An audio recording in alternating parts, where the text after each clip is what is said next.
Hey everybody, Ryan here from 60 Second on the Guitar Podcast. I'm with Paul from Line 6, and he's going to show me the ins and outs of the Helix. Is that what this is? It is. The Helix. Yes. This is the Helix floor.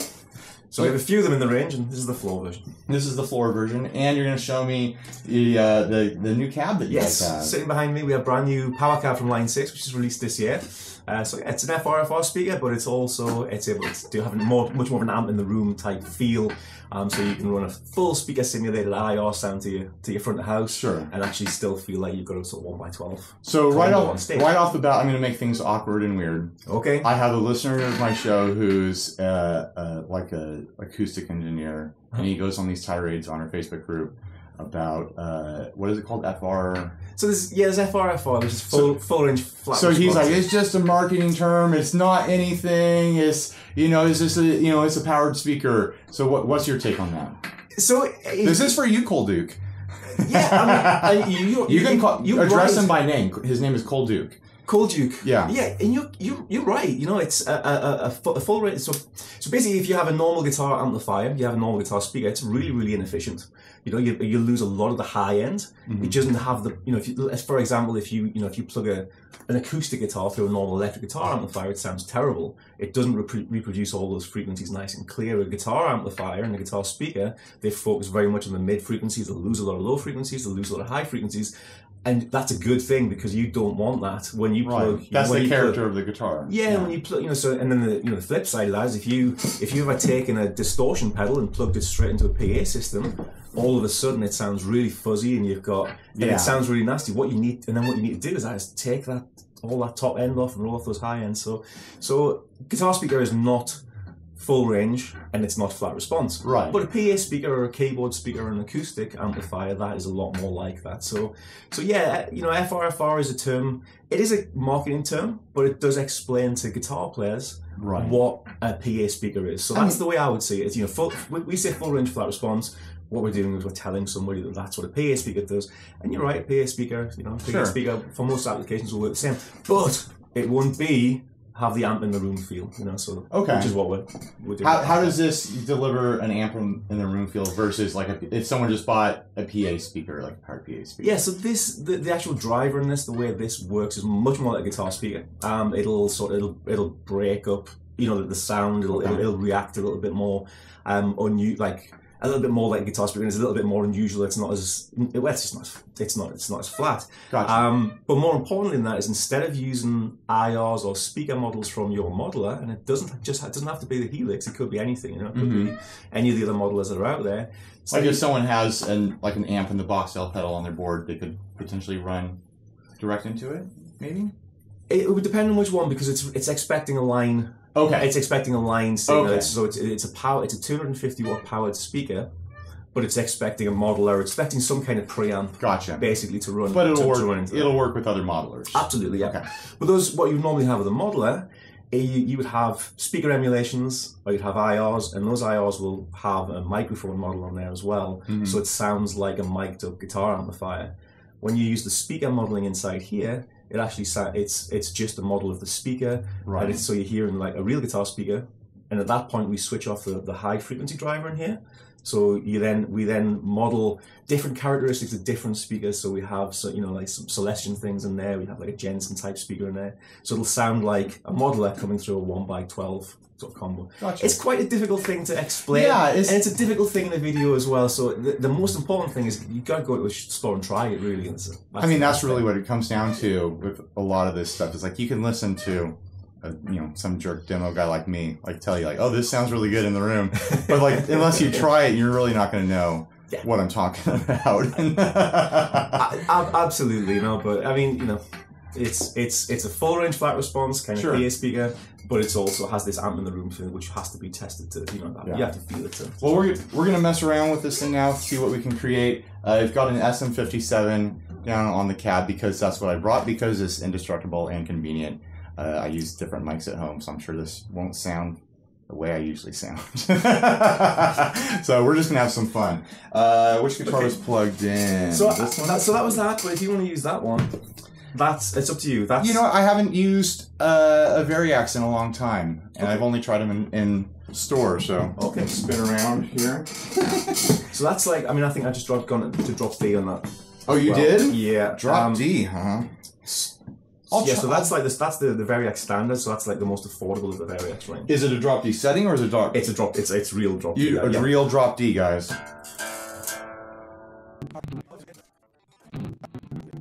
All right. So what is this set to? So I mean, we can involve the Variax right now at this stage, or do you? I mean, so it can just be on the regular pickups. So we'll absolutely, yeah. All right, we'll just do that. So yeah, so you would activate this by pressing this in, and then that brings in a whole.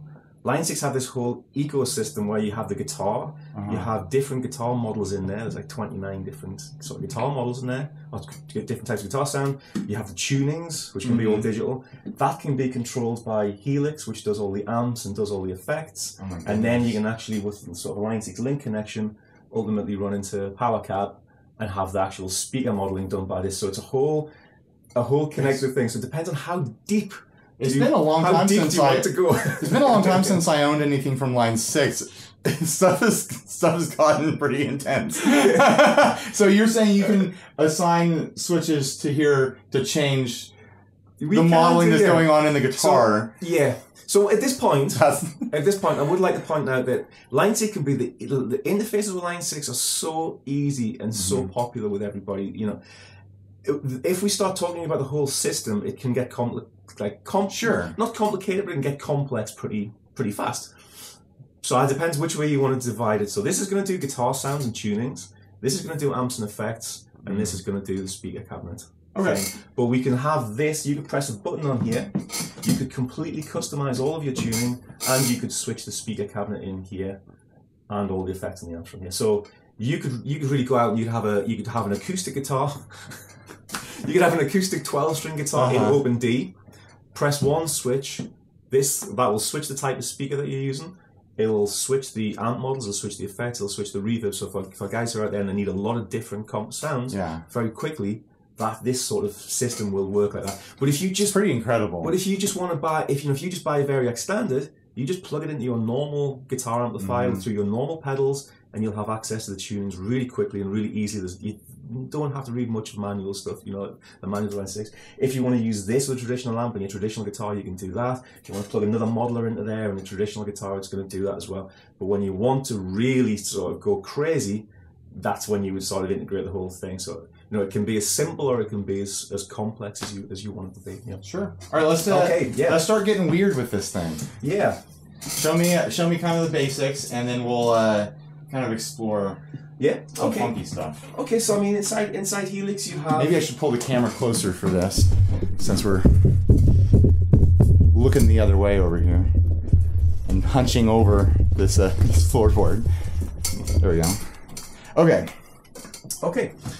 So yeah, so this can be everything. It's going to do the speaker simulations. It's got 194 different effects, 70 different kinds of amplifier. Most people will find an amplifier they like and they'll use the effects that they're familiar with. So again, it's capable of doing all this stuff, but you don't need to do all of that. You do all that stuff. So this is the input here, and this is the path that's going out to the speaker there. So this is our signal chain.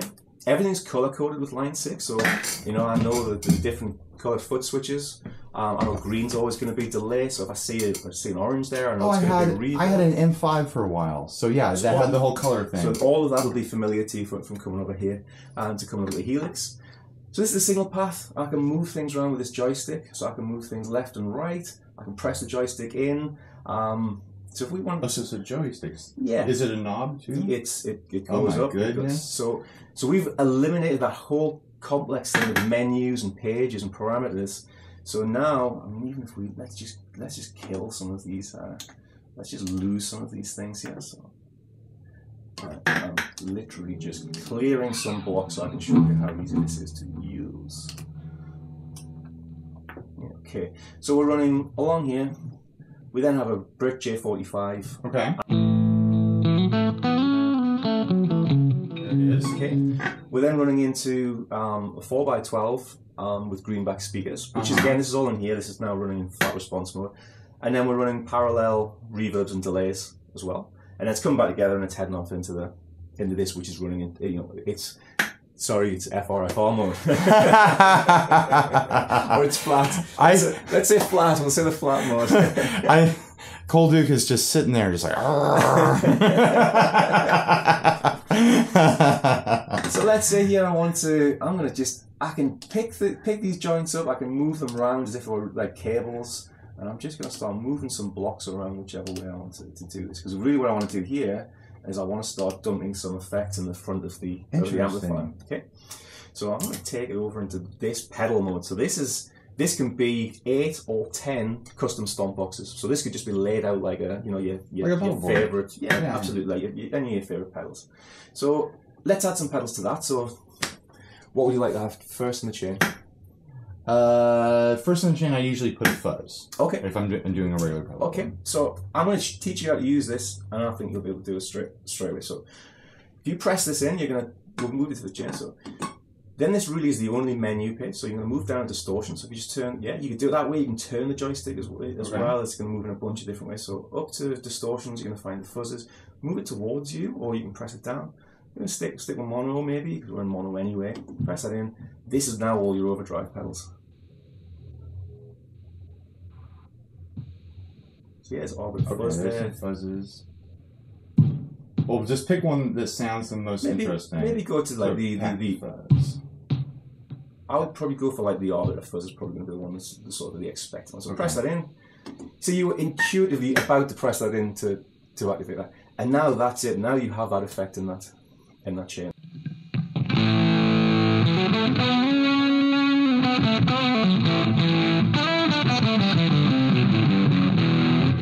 Yeah, there it is. Okay. So let's just bypass that and let's move along to the next one.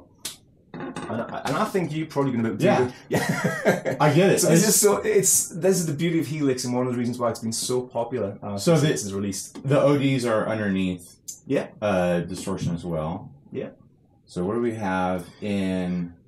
Obviously, we can't use the real names of the pedals, but there's if you're familiar with the pedal, there's going to be Vermin Distortion. What's Top Secret OD? Yeah. Can you give me a hint? I believe the Top Secret OD is the OCD. Okay. Yeah. Oh, like a CD. Oh no, sorry, compulsive drive. Compulsive drive. Okay. OCD, yeah. And Minotaur is some sort of ancient creature. Yeah, that's right. Yeah. Although this is your video, so I'm a third party. I can say whatever I want. You can't. I'm not held by the normal rules that we have to take with the Line 6 videos. I'm a big DoD 250 fan. Is there a 250 in there? Yes, and I actually think that might be the top secret. The top secret? Yeah. Yeah. So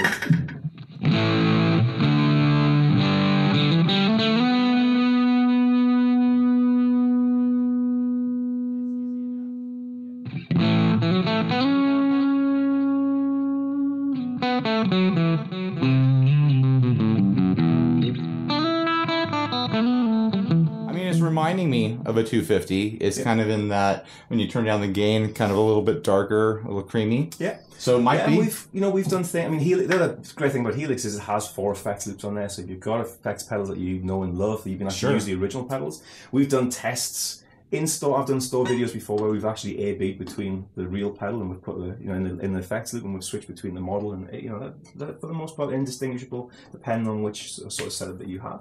How do you disengage it again? So you just press bypass. Bypass. Yeah. Easy. Move along to the next one and you choose a pedal again. So, what do you think is like the craziest thing on here? Maybe I passed it. A pinch synth? Yeah, you're going to find some pretty crazy stuff in here. Let's see what we got. 3-note generator? Yeah, I would maybe that's going to do some. That's just actually going to create. He's trying to warn me of something right now. That would actually just create. That will generate a note. Okay, I see why you're trying to warn me. But that would be great for someone who puts that in somewhere and they want to, swell in, you know, like a pad or something like that? Yeah, I've got a friend who was doing some really impressive stuff. He was playing like a Journey song, and as he was doing the solo, is it the 4 OC generator similar to that? Is it? That's just how many sort of levels there are in the, because basically you can generate a chord. Oh, so okay. it's how many notes you want to generate in that chord. So I have a friend who was playing, I think it was a Journey song, he was actually playing the keyboard part, like sort of the pedals behind it. I didn't have a keyboard player in the band, so he was just able to bring in the chord behind each of his notes. Yeah, let's check out the reverb. So let's just come back out there, because if we're going to do the reverbs, you're probably going to want to have them post amp. Sure. So I would probably so let's just bypass for now. And move it like that. So we've already got a reverb there. Move it down to that, and that's about Or we should turn that off, huh? So that's a delay. So yeah, you could bypass the delay. Let's bypass the delay, and that's a reverb. So there's a reverb there already. You could bypass that one and choose another one. You could have, on this, you could have, as you know, like 16 different reverbs all running together. You could have them all routed out with different outputs. This is what I'm looking for. I'm a surf rock guy. Okay. So this is going to be the make or break it for me. Sorry to put the pressure on, but I'm kind of known for shooting out drippy spring sounds. Oh, okay. So things are going to get a little intense here. They might get awkward. We'll see. Okay, so we can go in and we can press that. Yeah. Okay. Do you mean, would you use a different sort of amp model for this, or do you want to choose? Yeah, let's be smart and let's choose a different amp model. Okay.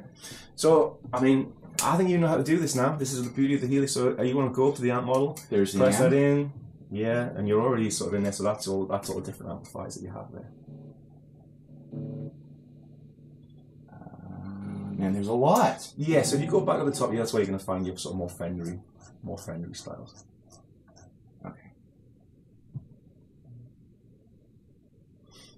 Yeah, here we are. So the US doubles, obviously. Yeah. Yeah, deluxe vibrato. Okay, into that one. It's a nice sound. Is there a Princeton in here? Or something like that? Not that I recall. Yeah, I would say deluxe. Yeah, the deluxe is probably the way to go. Yeah, and then we could choose a different. In fact, let's take this and put a different speaker in there. Well, let's bypass that. So this is just doing the amp model, and let's move over to here. And on here, I'm just going to go and actually choose a different sort of mode.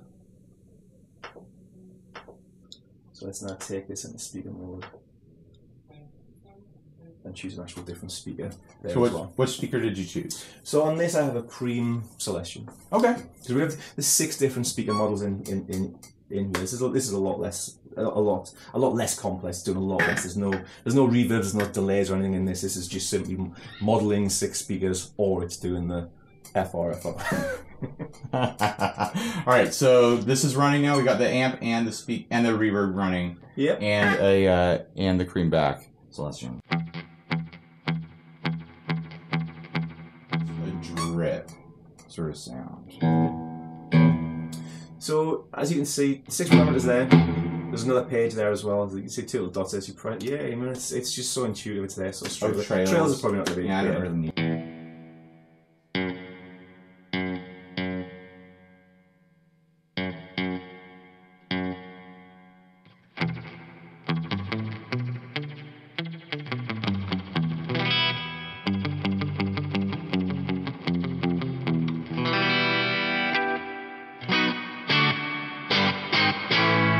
Well, I hope it doesn't get awkward for you, but it doesn't drip, so it doesn't quite do the 63 reverb thing. But it's got a very nice trail on it. It's got a nice bounce to it. It's a good sounding reverb, but honestly, like most stuff doesn't. But I've been on that journey for a while. Okay, so I'm no real expert. I mean, that sounds good to me from listening to amps and stuff like. But I'm sure. There's a very specific like surf rock sound where like it sounds like that after each note. Okay. Yeah. And the pre-delay wouldn't get you any closer to that? It's technically not a pre-delay when it happens, but let's see what kind of slapback we get from that. I mean, it gets you a little bit close, but it's not really the same thing. Here, let's do...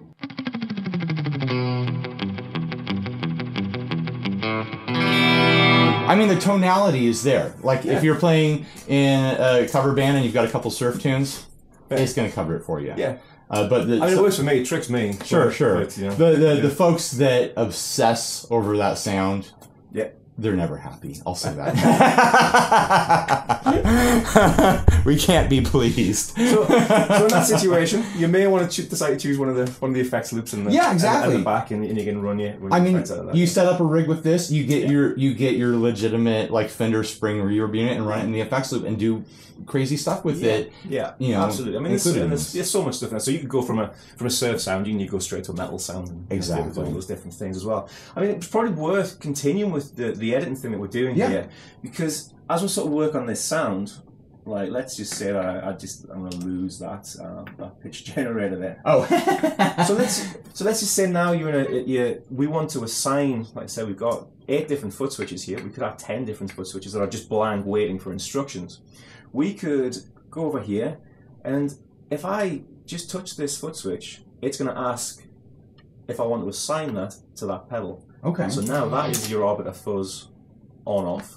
Wait, so you touch? I'll do it here. So this is the mobile phone technology, like the capacitance touch stuff. It has that in it. So you just touch it. Yeah. So I don't have to press it. So what we're going to do here is let's move along. Let's say we've assigned the fuzz to here. So move the joystick over and let's choose that overdrive. A new overdrive. There, yeah, that one right there. That one there. So where on your pedal board would you like to? Sorry.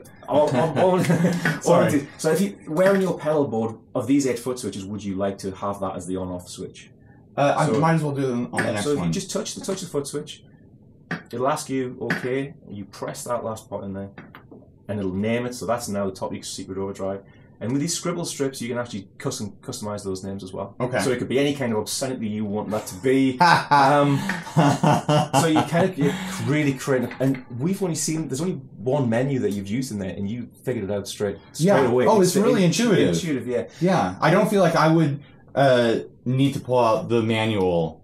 Like I would pull this out of the box and just start fiddling with stuff and be like, oh, yeah. And for something that does so much, to be able to do that is. It's tremendous. The user interface is really great. Yeah. So let's just quickly, let's say we want to assign our delay pedal to here. And let's just say we want to assign our reverb pedal to here. And it's as quick and easy as that. So I'm just going to blast through some things here. And so let's say the reverb wasn't up to scratch for some people. So you wanted to use a different reverb there. So we've got send and return. I'm going to say we're on mono, so I'm going to use effects loop number 1, and I'm going to assign effects loop number 1 to here, and then I can customize and color that foot switch and name it Spring Reverb as well, and then that's on off. It's going to bring in your reverb. And you're doing this all pretty dang quick. I mean, it's going faster than pulling pedals and ripping Velcro and swapping cables. Yeah. I'll say that. Yeah, and that's always been kind of like the frustration that I've had with multi-effects. Back when I had the XT. It's like I got to get into sub menus and get into things to make adjustments and whatnot, and it's a little bit of a frustrating thing live. Yeah, I mean line 6. But then once you have nailed it with this, once you have it dialed in, then it's like it's the same sound every time. But then the moment you need to make a tweak, it was a pain in the neck. Okay, so we're getting even more. So I'm just blasting some stuff down here. So I've had a tremolo pedal there. Yeah, I'm just gonna switch it off though, and I'm gonna add. It's stuff that we don't even necessarily need to listen to, but I like it. I want to hear that stuff. So let's go. Okay, well we can do that. So let's say I've got to put a grey flanger in there as well. The effects loop's in front of the amplifier. That could be post amp, anything you want it to be. And now I'm going to just quickly assign these and it's the same process. Everything that you did before, I'm just doing, but like in a speeded up, sort of version. And the reason why I'm doing that is because let's just say this is your, so I mean, let's play and I haven't heard what I've just.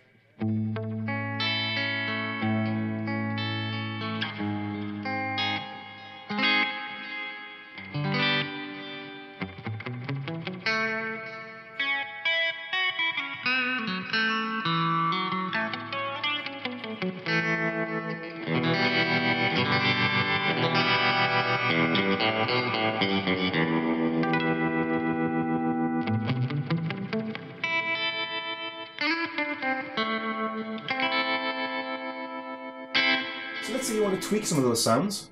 So let's say you want to change the delay. It's as simple as just touch the delay foot switch. Don't press it because you just touch it.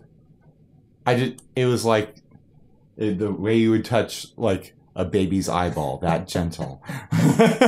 You know, how you touch a baby's eyeball.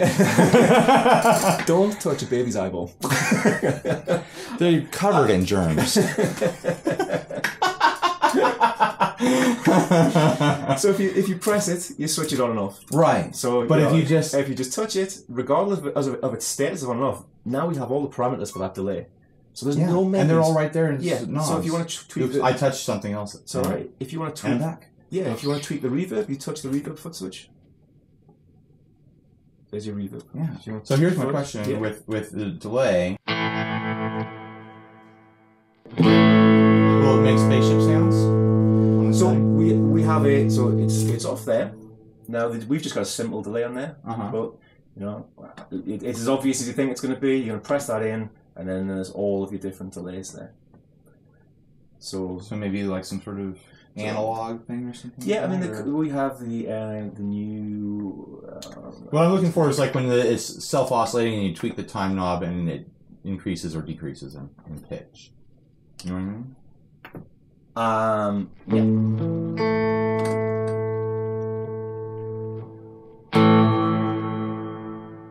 Let's turn off the reverb too. So we added this Cosmos Echo.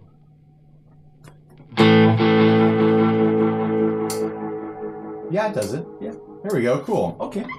So certain delays might do it and some might not, depending on what they were going for. This sends inside there where you can choose to have those kind of things or not have them. Okay, so imagine having a traditional sort of multi-effects processor, and I said to you, how I want to assign that to the expression pedal. Right. You'd probably be thinking, oh my god, I need to get the manual out. That's going to take a long time. So with Helix, we're going to do it without going in any menu pages or anything. So we're going to press down the time button. We're going to say Learn Controller. Now, at this point, any controller that you want to control that delay time, it's waiting for instructions. So I'm going to move that. And then there we have, it's now assigned to that foot switch. So can you assign it to multiple things? Yeah, you can have things go up and things go down. You could have... That's what I was looking for.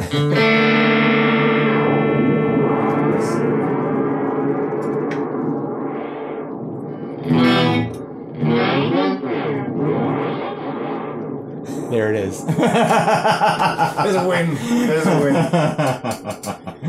Yeah, so you could assign, like you said, multiple different things to that as well. I mean, I'll tell you what, this is really cool. Like, if we wanted to introduce the guitar part of the system here, Okay. So let's got all kinds of. You got two knobs here that do different things. Yeah, so we've got different styles, the different types of guitar in there. But what you can also do with this is I can sort of, as long as this is activated there, we could. Let me just.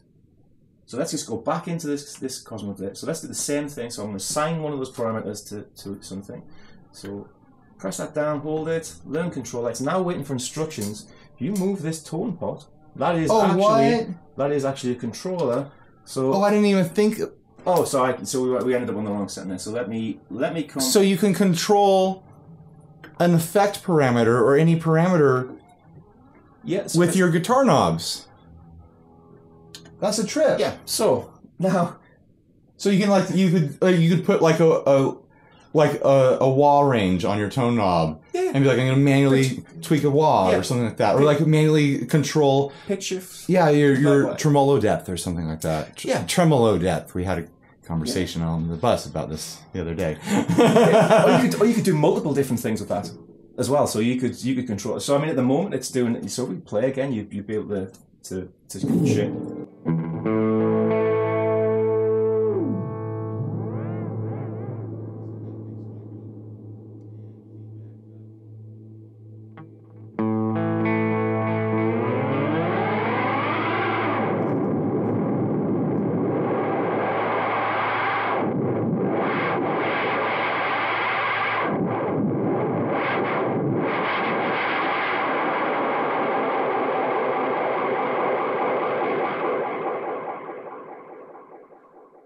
I mean, that's pretty cool. Now I've got to buy all this stuff. Thanks a lot. So, I mean, the other thing you can do is once you've got the Variax connected, like I said... And this isn't like a special... Oh, you're running a special cable. I'm running a special cable. So the cable is the cable sending audio, and it's also sending information back and forwards from Helix. So Helix is acting as the brain at this point. Gotcha. If you just want to use the guitar, you would still have access to the tunings and the different types of guitar model. But you wouldn't be able to do like the control thing. Yeah, because that's just telling the Helix what to do. So there's a control aspect sort of going on there. Yeah. However, so let's say the Variax is switched on there. Now when I go to this Variax page here, I can. So let me just check this. So as everybody can see this, but as I'm changing to the pickup selections here on the actual Helix, it's learning what the different pickup selections are. Okay, and it should. So wait, I'm gonna guess that you're about to tell me that you can use the pickup selector switch to like control like different parameters and different settings. No, the only thing you can the volume on tone up, but what I should be able to do. So let's just. I can change the tuning of your guitar from Helix. Oh, what? So you've got a low E string.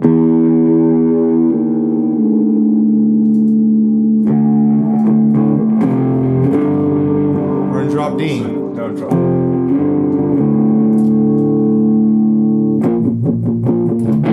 Let's get some surf metal.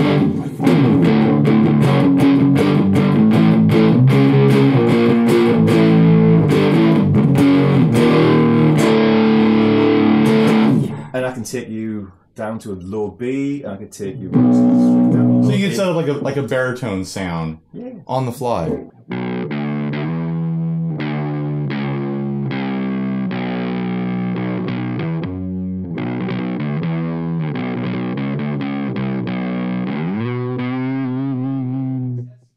It sounds great. So if you're in a band, you're doing covers and you have to go from a Stones song and open, like open G, or and then you have a slide thing, which is maybe like or you have to go to an acoustic sound. Even you could do that as well. So you can do all of that with one Footswitch. So for gigging musicians or somebody who just wants to be super creative with the guitar parts, this whole system is ideal. But if you love your traditional amp and you love your traditional pedals, but you want the tuning thing, just buy the guitar and work it like a normal guitar. If you want the effects and you want the amp, but you love your normal guitar and you love your normal amp, then just buy the Helix. If you love the modeler, you can just get this. So yeah. I don't want to come over as too salesman-y, like you have to buy all three. Although, I mean, there's definitely perks. I mean, if someone came along and offered me like a standalone controller that could just do that, I've always wanted to have a guitar that had the delay time control built into it. Okay. And just, it's there. And I could walk around stage and get weird. Yeah. That's incredible. Absolutely, yeah. Yeah, there's all sorts of different Facebook groups I'm on, and it's become like an inside joke sort of thing, like, oh, I'm selling all my stuff today so I can buy a Helix. I guess I see why now. It's pretty incredible. Yeah. And it doesn't matter if you're a country player or a metal player or anything. There's the metal amps in there, the clean amps, all that different stuff's in there. It's as far as you want to go with the technology that's available. But this is the full system we're running. Pretty incredible. So to get awkward again. Okay. Here's a point that I consider when I think about the possibility of me ever going back to like a modeling system or something like that. It's loaded with all sorts of effects and whatnot. There's plenty of stuff to mess around in there, but there's an attraction, and you have the loops in the back so you can bring stuff in. But there's an attraction to like, oh, a new pedal came out that does something no other thing does, and so it's like it's not in the system, or like there's nothing like it, and it's like that can be kind of detracting. Like, do you guys have plans for like releasing more and more stuff for people who have to scratch that itch all the time? No, we've been doing that all the time. So since when it first came out, I think we started with like 70 different effects, and I think there was 30, 40 amps in there. We're now up to like 72 amps and 194 effects, and all those updates have been free as well. They're free updates. Yeah, So we released it with not a limited set of amps, and certainly enough. Sure. I mean, there's amps in there that are my favorites, and so for my